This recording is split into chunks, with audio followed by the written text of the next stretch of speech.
That was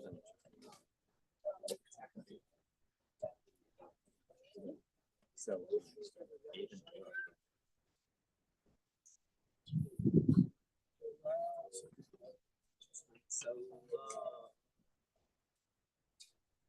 I think I see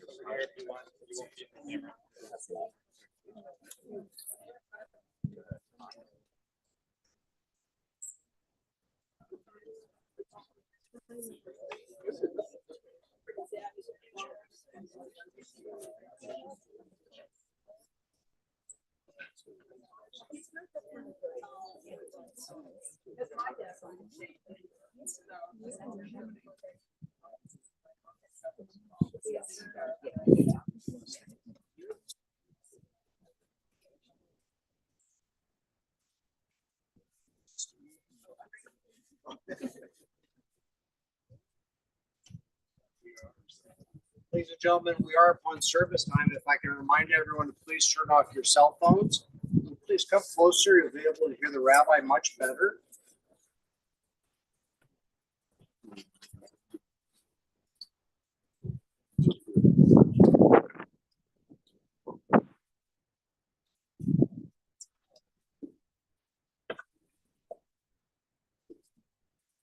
The words of the 121st Psalm. Esainai el heharim, me'ayin yavo Ezri. Ezri me'im Adonai oseh shamayim ba'aretz. Al yatein lamot raglecha, al yanum shomrecha. Hine lo yanum velo yishan shomer Yisrael Adonai shomrecha. Adonai tzilcha al yad yaminecha. Yomam hashemesh lo yakeka. Yareach b'layla. Adonai yishmorcha mikol ra. Yishmor et nafshecha. Adonai yishmor tzedcha v'lecha me'atav yad. I will lift up mine eyes unto the mountains. What is the source of my help? My help comes from the Lord, maker of heaven and earth. God will not let your foot give way. The protector will not slumber. Behold, the guardian of Israel neither slumbers nor sleeps. God is your guardian. God is your protection at your right hand. The sun will not strike you by day, nor the moon by night. The Lord will keep you from all evil. He will keep your soul. The Lord will guard your going out and your coming in, this time forth and forevermore. Eloheinu Eloheinu, our God and God of all generations. Thou who governest all things with infinite wisdom and mercy, guidest the destinies of all of humankind. Imperative you loved us and showered your blessings upon us. For we shall not murmur even when sorrow befalls us. With humility and unfaltering trust, we shall accept your decrees. In joy and in sorrow alike, we praise your goodness and acknowledge your justice. We remember that we are but strangers upon earth. Like a shadow, our life flees away.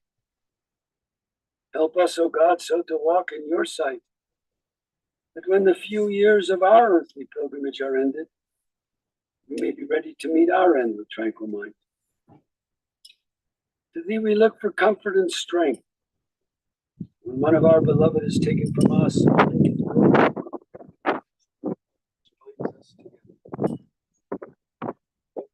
valley of the shadow of death, we shall fear no evil.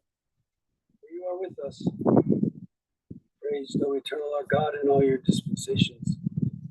Sanctified be your name now and forevermore.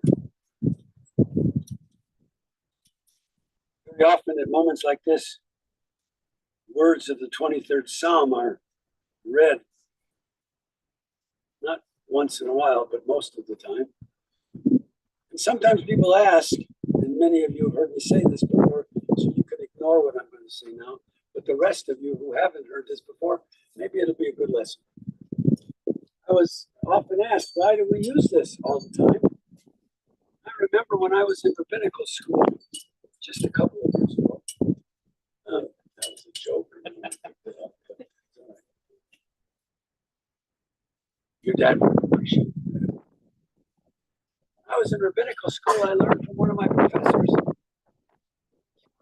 Wrote the Psalm. Was the person who was attributed as the author of the book of Psalms. And he said that when King David wrote the Psalm, he was trying to give a lesson, especially to families that lose someone. And the lesson he was trying to give them is contained in the words, yea, though I walk through the valley of the shadow of death. I suppose that's a reason to use the Psalm, but he was saying he wants families to understand you have to walk through the valley, not to get stuck in it. And all too often people do get stuck in the valley of the shadow of death. So he was making a suggestion, yes, though I walk through the valley of the shadow of death, I'll fear no evil. So I'm going to read the Psalm in Hebrew and say it in English, those of you who know neither, please join with me. Adonai roi lo echsor bino deshe yarbitzeni, al me menuchotin ali. Nafshi shovev yancheni b'maglei tzedek leman shemo. Gam ki elech b'geit samavet, lo ira ra ki ata imadi. Shivtecha u'mishantecha hema yanachamuni. Ha'aroch lefanai shulchan neged sorarai, shanta v'shem roshi kosi rabaya, ach tov v'chesed, yirtafuni kol v'nech, shavti b'beit Adonai. The Lord is my shepherd, I shall not want. He maketh me to lie down in green pastures, leadeth me beside the still waters. He restoreth my soul, he guideth me in straight paths, for his name's sake. Yea, though I walk through the valley of the shadow of death, I will fear no evil, for thou art with me. Thy rod and thy staff, they comfort me. Thou preparest a table before me in the presence of mine enemies. Thou hast anointed my head with oil. My cup runneth over. Surely goodness and mercy shall follow me all the days of my life. And I shall dwell in the house of God forever. Oh, it is written, birth is a beginning, death is a destination. Life itself is a journey, going and growing from stage to stage. From childhood to maturity and from youth to age. From innocence to awareness and from ignorance to knowing. from foolishness to discretion, then perhaps to wisdom. From weakness to strength, or from strength to weakness, and often back again. From health to sickness, and back we pray to health again. From offense to forgiveness, from loneliness to love, joy to gratitude, from pain to compassion, from grief to understanding, to faith. From defeat to defeat, until looking backward or ahead, we see that victory lies not at some high place along the way, but in having made the journey, stage by stage, a sacred pilgrimage. Birth is a beginning, death is a destination. But life itself is a journey, a sacred pilgrimage made stage by stage. Birth to death, to life that is everlasting. Now, dear friends, I want to call upon Holly, who wants to share some thoughts about her dad, and then Anna and Nathan, two grandchildren, are going to speak on behalf of their grandfather.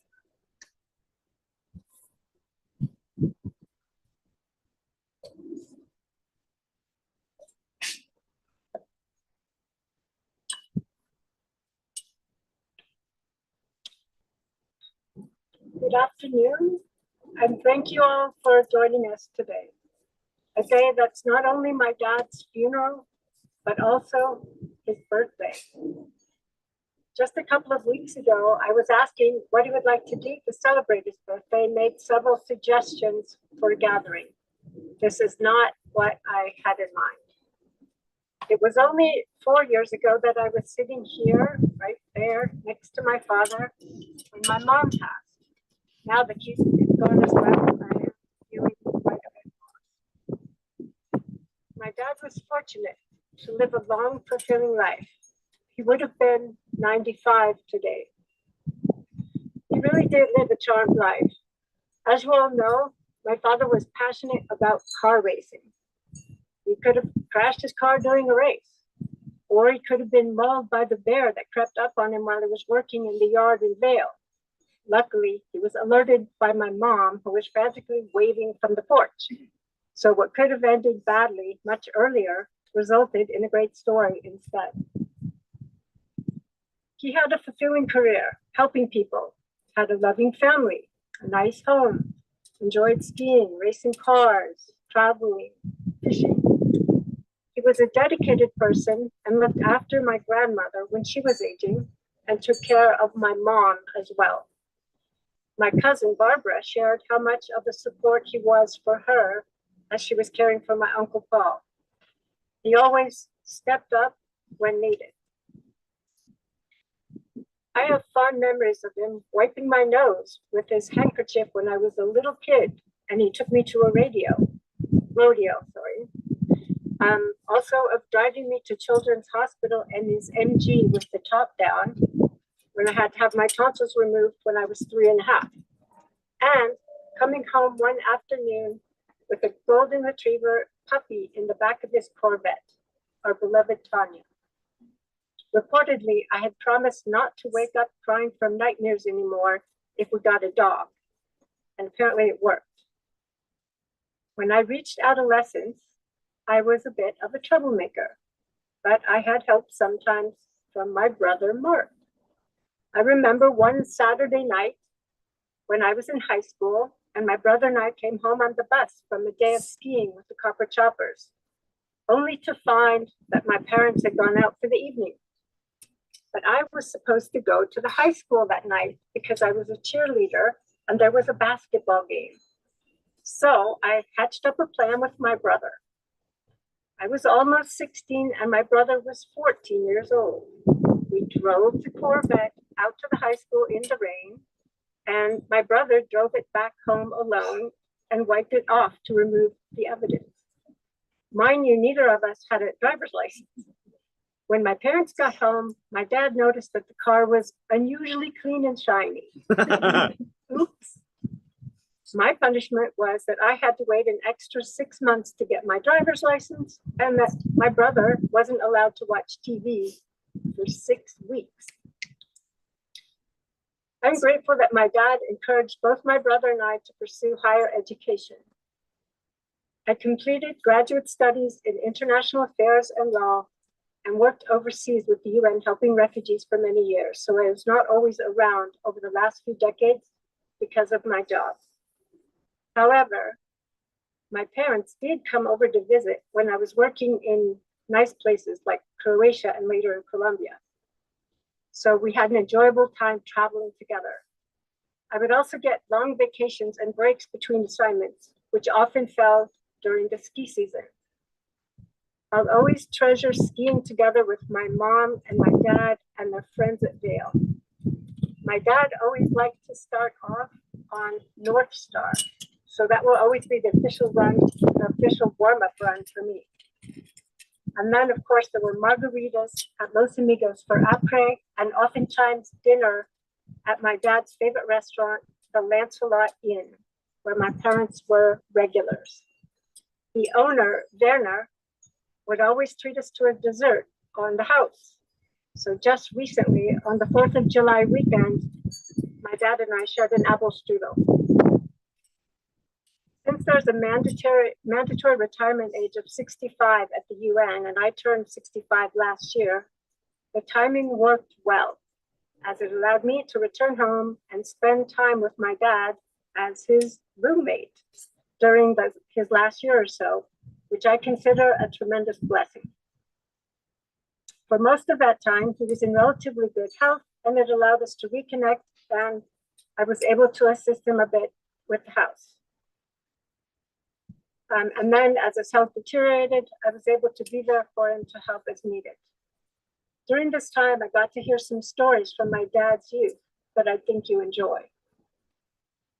Kind of recall that my dad was physically not a giant, like maybe 5'8" and 135 pounds, but he did have a moment during high school when he was called Big Dave.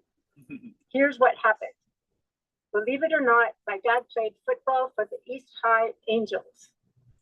One weekend, when the team went to play a game in Boulder, the Angels were kicking off after having made a touchdown. There was another player on the team, Bryce, who weighed around 240 pounds and was not so quick on his feet. So the coach called on my dad to go in for Bryce and tackle the kick returner. My dad then went in and tackled the guy. The following Monday at school, fellow students kept coming up to my dad and saying, "Hey, Big Dave."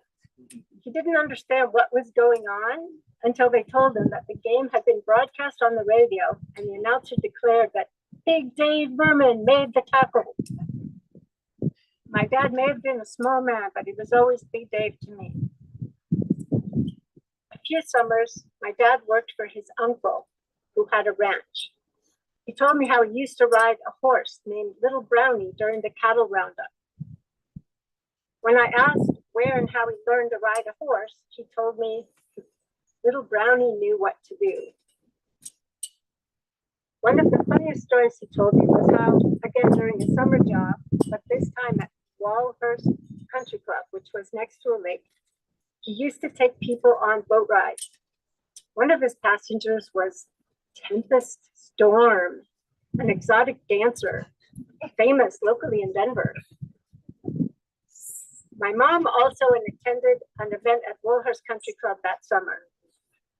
He offered to drive her home, but she declined, stating that she would go home with the people she came with. Yes, as my grandmother always used to say, Carla was always such a nice girl. He continued to persist in courting her, and well, eventually it worked. I'm especially proud to share the story of a Rocky Mountain Dental Study Club meeting, where my dad was an officer, that was held at the Broadmoor in Colorado Springs. Probably this was during the 1960s. A fellow oral surgeon, Harold Hargis, who was Black, was told by the management that he had to leave. So my dad intervened and told the management that if Harold left, they would all leave. Ultimately, they all stayed, including Dr. Hargis. This is who my dad was. He stepped in to help before he was even asked. And when he saw that something wasn't right, he stood up for others. He was a role model for me, as was my mom, and may have been what inspired me to work for the refugee community. Dad was a mensch. He was honest, kind, and generous. Dad, I hope wherever you are, you're enjoying a big bowl of mint chocolate chip ice cream. I'm so glad you lived a life that mattered, and I'll miss you. Thank you.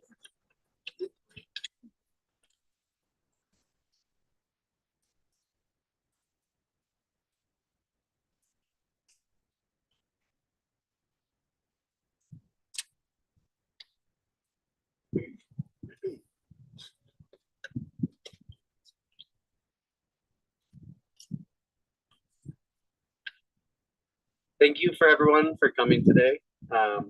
We are deeply saddened that we're having a funeral rather than celebrating Daisy's 95th birthday. He was an incredible grandfather to us, and we would like to share some of the ways he affected our lives. We received so many condolences, and one thing was clear across all of them. Everyone remembered Daisy as a kind and patient man, and that's who he was to his core. When I was a child, I couldn't pronounce his name, and I instead called him Daisy. He embraced his new nickname and wore it as a badge of honor for the rest of his life. As toddlers, we were initiated into the Berman family tradition of skiing in Vail. While we were learning to ski, Bobby Carla would lead the way, followed by Anna, then me, with Daisy acting as the caboose of our train.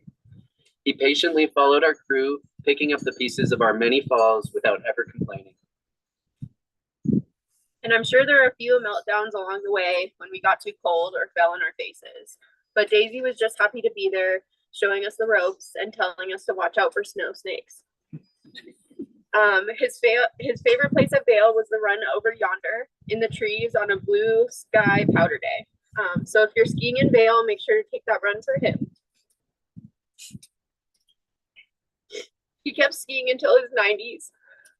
And Nate and I had the honor to share his last run with him.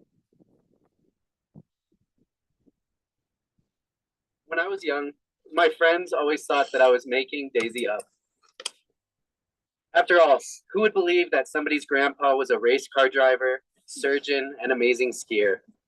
While some of the details may have been a little bit exaggerated, I did think that he was a professional skier that was featured in magazines.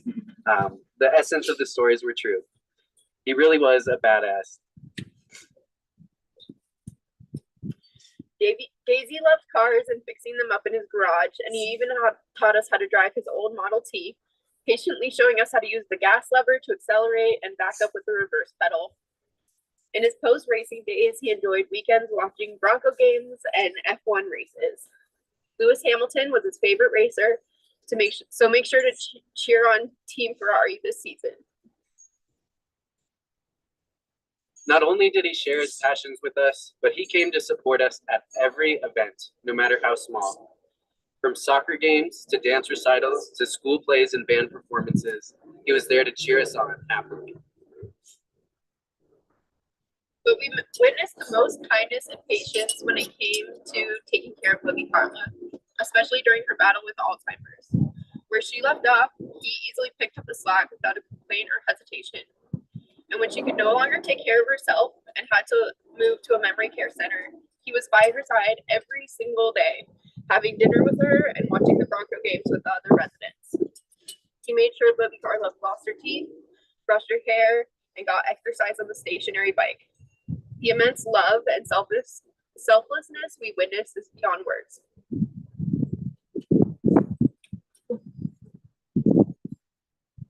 Daisy was such a sweet person, and he had the biggest sweet tooth, which he passed down to us. There wasn't a visit to Daisy's house without a scoop of ice cream. Mint chocolate chip was his favorite flavor, and we invite you all back to our Shiva, where we'll have mint chocolate chip ice cream in his honor.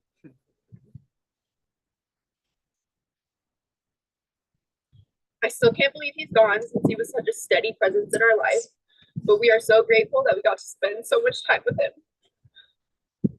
We'll continue to honor his legacy with ski days and ice cream cones. We love and miss you so much, Daisy.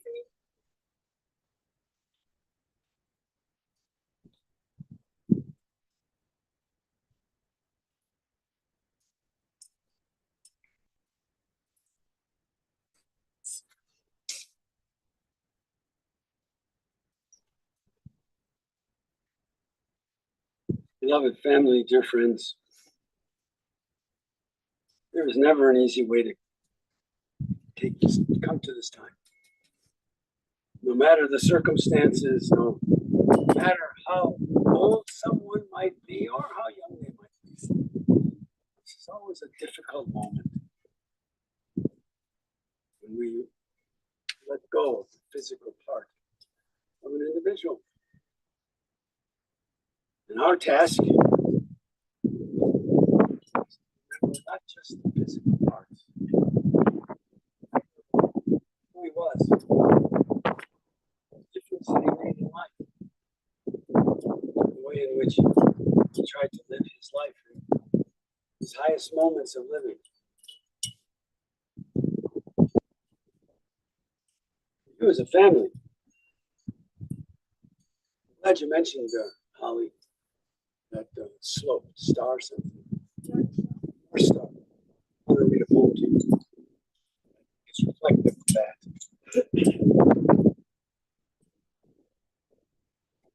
Okay. There are stars up above, so far away we only see their light. The sun is gone. So it is with the people that we love. Memories keep shining ever brightly. With us is done. Stars that light up the darkest night. These are the lights that guide us. As we live our days, these are the ways we will remember. So for you as family, when you get onto that North Star slope, as you've asked everybody to go there sometime, wonderful. Remember that by being there, you remember him. And that while the stars themselves are always there and those that we love are gone from sight, perhaps their memories live on, just as the light of the star lives on long, long after they have gone. And I think that's what this day is about. I want to thank beloved grandchildren and Holly for sharing their thoughts and their stories. They're important. And it reminds me of what I said to you the other day. You guys will go first, and I'll try to figure out what I'm going to say, because I don't want to repeat, especially the stories that you've already shared with us. They are beautiful stories. They remind us of a wonderful person. And each of us, in one way or another, we will remember him because of the different ways in which he affected us. That's what this day is about. You are all here not just to offer condolences to a family. That is true that you are here to do that, and you may go see the family later on this afternoon. That's not the only reason you're here. In some way, each of us has to reflect who he was, reflect upon who he was, not just to remember, but to carry on that memory. We have a task, each of us. Yes, the family has a task today, to grieve and to remember and to wonder and to emulate. Those are all their tasks. But we have tasks too, those of us who are here to support the family. And our tasks have to do with who he was and how we will remember him. I know that most people think that moments like this ought to be reflective of a biography. Who he was, what he did. And I'm one of those people who doesn't believe that. Oh yes, I think it's important to remember the things that he did. But he did what he did because of the kind of person that he was. I think that's what we need to take from a day like today. We also remember that moments like this remind us that time itself is sacred for each of us. We just finished Yom Kippur. And we're between the holidays, between Yom Kippur and Sukkot, between sadness and understanding and seriousness and happiness at this time of the year. I'm always reminded at this time of the year, the great prayer, Unatan Toker, which we recite. We don't know what's going to happen to us. We don't know who's going to live and who's going to die. We don't know how long we shall live. We don't know whether we will die by fire or by storm or by disease, or in this modern day and age, even by auto accidents. We don't know. Or guns. We don't know. That reminds us that the days ahead of us, yes, even this whole year ahead of us, we have to live with purpose because time itself is sacred. And what we do with that time is important. This is also a time, especially for the two of you, of real bittersweetness. Bitterness because he's gone. And sensitivity because he's being buried on his birthday. You will never forget that. So there is bitterness to this day, but there is also sweetness because he died sweetly. And while you have been left as orphans, tough place to be,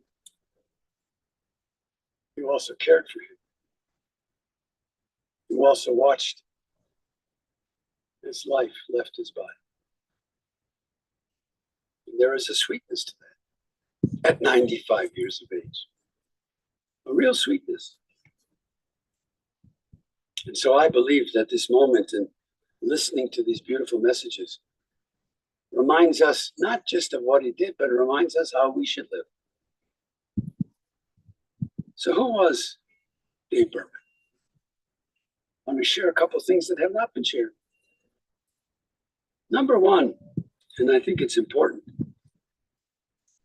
the first thing that Jody said, when I said to the family, tell me about Dave. I said, I knew him, but tell me about it. First thing she said was about his kindness. And you know, when I think about him, that's what I said. He was kind. He was sweet. He was gentle in so many ways. He stood up for himself, especially with Carla. You know,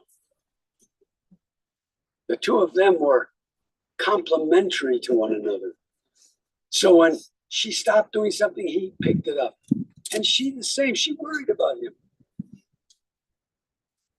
She cared very much, as did he. He was a person of great loyalty, visiting with Carla every single day during her last years of life. It doesn't always happen that way. He served in the military of our country during Vietnam and was proud of that service. He was a person who understood what loyalty meant, and he is a person who understood what integrity was about. And so that story about the Broadmoor, that tells us about Dave Berman and Carla too. It tells us about who they were because they were willing to stand up for what they thought was right. And I would dare say most of us who are here would agree. Not everyone in this country would agree, especially in this day and age. But it's something that they would have agreed with, and many of us would as well. He was that compliment to Carla. But something needed to be done. he was there to do it. When his grandchildren, and I dare say his children as well, when they needed him to be present, he was present. Now, I know he was a busy guy. There were times that I tried to get in to see him, and it was tough. And I would say to his nurse, just tell him it's his rabbi, he needs an appointment. And it was tough. But he cared.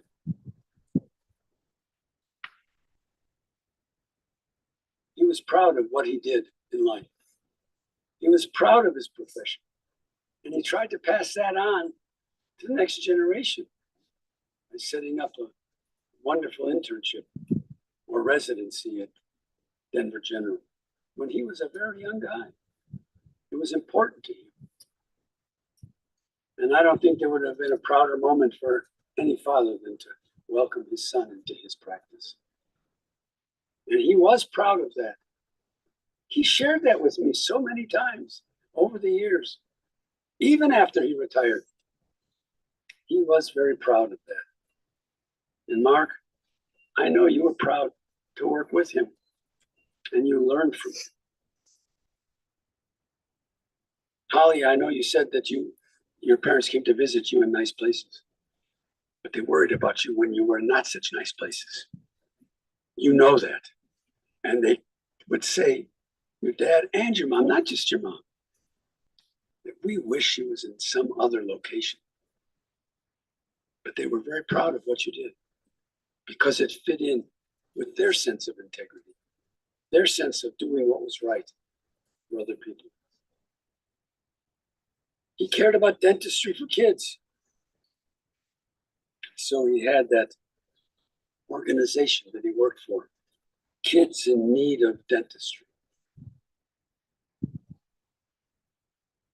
Kind, that's what it stood for. Kids in Need of Dentistry. And whether he founded it or he didn't, I don't know. But it seems to me that it was appropriate to be called kind because he was kind, cared. He was that kind of person who had an affinity for his hobby. Now, I must tell you, this does not make him very Jewish. Jewish guys do not get on the floor underneath a car to try to fix it. Nor do they become handymen at home. That's just not who most of us, except him. He cared about that stuff. And I remember a time when we were in Wisconsin and he was there with his car. And we went to watch him race because that was important to him, that people understood what it was like for him. He was that active person. He was that person who wanted to be a participant. Not out there always in front. It's a wonderful expression about an artist. Artists paint portraits and they cannot paint the light. They can paint the shadows to indicate the source of light. That was Dave Berman. He did what he did in order to be supportive of others, to help them along their journey. And then he did what he wanted to do in order to find that fulfillment for himself. So his integrity and his honesty shine forth for you as a family. And we hope that you will take that with you. You'll build upon it for yourselves. When you do something that really reflects that honesty and integrity, do it because he did it. That's how you'll keep his memory alive.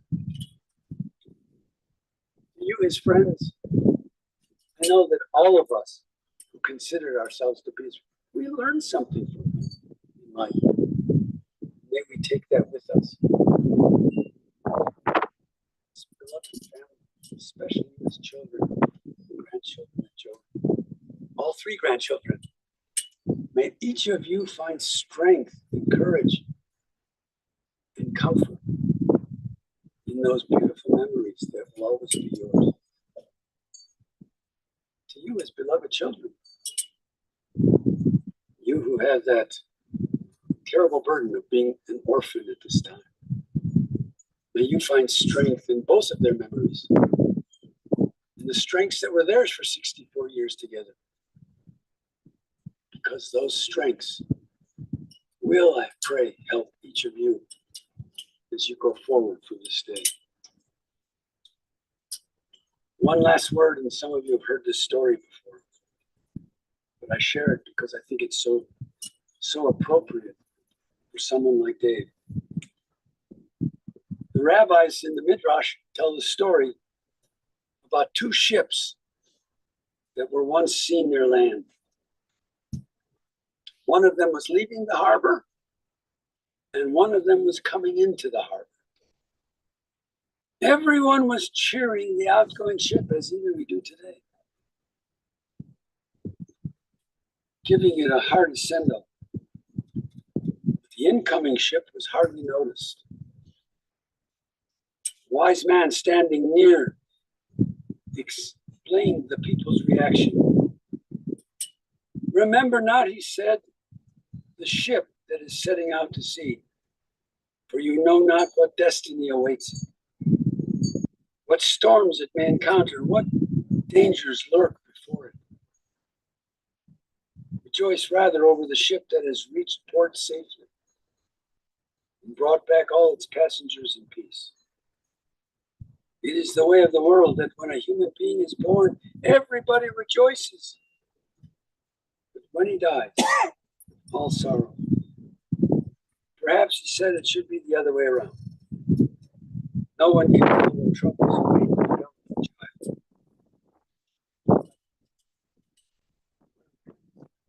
Dies in peace. He has completed his journey successfully. He's departing from this world. Perishable crown. I do believe that was Dave Berman. I hope and I pray that each of us will come to remember him.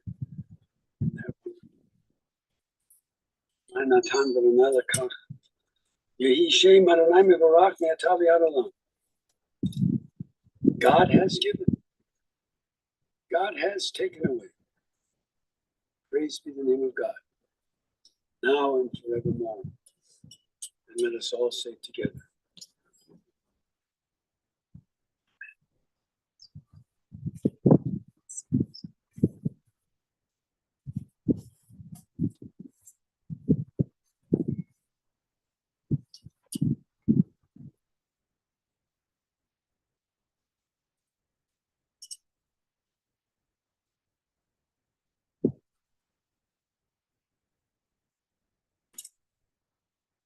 In the rising of the sun and in its going down, we will remember him. In the blowing of the wind and in the chill of winter, we will remember him. The opening of buds and in the rebirth of spring, we will remember him. In the rustling of leaves and in the beauty of autumn, we will remember him. In the blueness of the sky and in the heat of the summer, we will remember him. In the beginning of the year and when it ends, we will remember him. When we are weary and in need of strength, we will remember him. When we are lost and sick at heart, we will remember him. We have joys we yearn to share. We will remember him. When we have decisions that are difficult to make, remember him. When we have achievements based on his, we will remember him. So long as we live, he too shall live. He now is a part of us.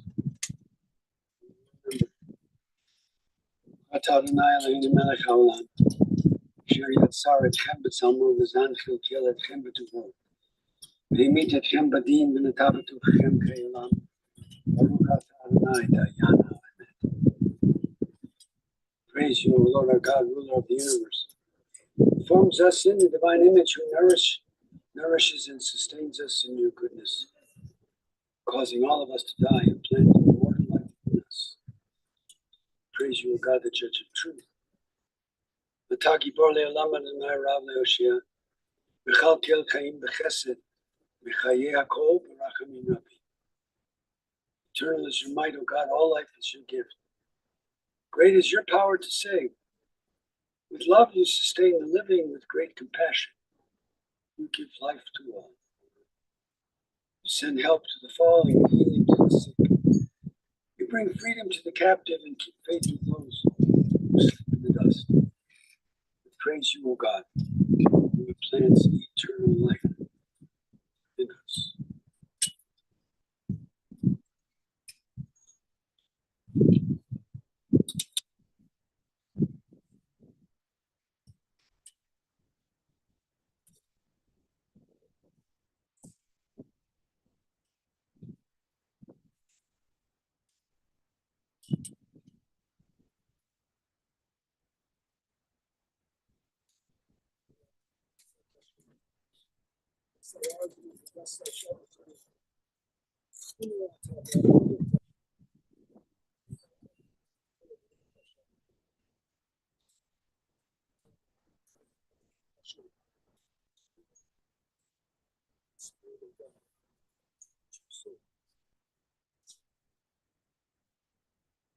Our cemetery, we are not going in the grave.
The dust returns to the earth as it was. Spirit returns to God who gave it. It is only the house of the Spirit which we have laid within the bosom of the earth. The Spirit itself cannot die. For here too our dear ones live in the memories that they have left behind. Receive in mercy, O God, the soul of our beloved Dr. David Berman. Grant him that everlasting peace which you have prepared for us in the world to come. Though no human eye has seen, nor ear has heard, nor mind has compassed it, still it is our sure inheritance and our everlasting portion. Now and forever. I ask you now, dear family, those of you to please rise, that we might recite together the words that have been hallowed by centuries of faith, the words that have been glorified in our tradition, the words of the Kaddish prayer. Yitgadal v'yitkadash me'rava. Amen. Yalma devrach v'rotei. Yamlich malchutei. Chaye chon v'yomechon. Chaye b'chol beit Yisrael. Magala u'vizvan kori v'yomem yamein. Yehei shemei Rabban v'barach. Le'olam v'le'olmei olmayim. Yitbarach v'yishtabach. Yitpahar v'yitramam v'yitnaseh. Yitadar v'yitalev v'yitalah. Shmei v'kudsha b'rechu. Le'elam min kol birchata v'shirata. Tushbechata v'nechimata. Antiyama v'yomem. Yehei shalom rabba min shemaya v'chayim. Aleinu v'al kol Yisrael. Amen. Oseh shalom v'rama. Ya'aseh shalom. Aleinu v'al kol Yisrael. Yelmo lerachamim shochim b'amam. Ametzei menucha nechon tachat kanpei hashechina. Im kadoshim tahorim kazor ha'raki amazon. Nishmat David Nachman ben Chaim Malka. Shalach la'olamo. Al ha'rachamim. Yastireu b'seiter kenafav le'olamim. Vayetzror b'tzror ha'chaim and nishmato.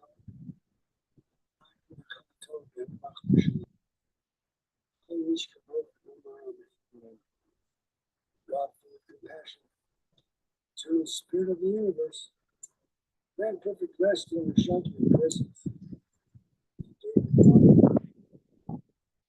To eternity.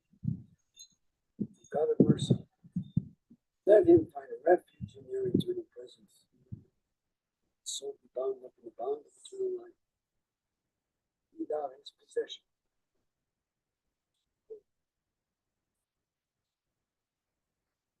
Part of whom we now remember, who called unto the peace of life eternal. He shall still live on earth in the acts of goodness he has performed. Hearts of those who ever cherish his memory, we pray that the beauty of his life will abide upon his soul as a living source of peace. Send peace into all you who mourn. God comfort all among us, among Israel, and all the nations and the families of earth. It's all sing together. Dear friends, the family wants us to announce to you that they will be at Mark's home, 10747 East Crestline Circle. Not street, not drive, but circle. Maybe following the service. Your visits to the family will be.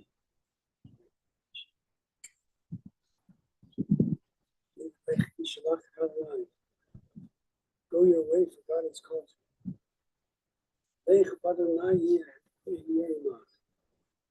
Go your way, and may God be with you.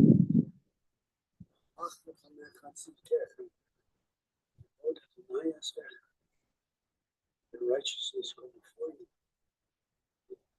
God will see. So together. Amen. Ladies and gentlemen, thank you. That does conclude our service today.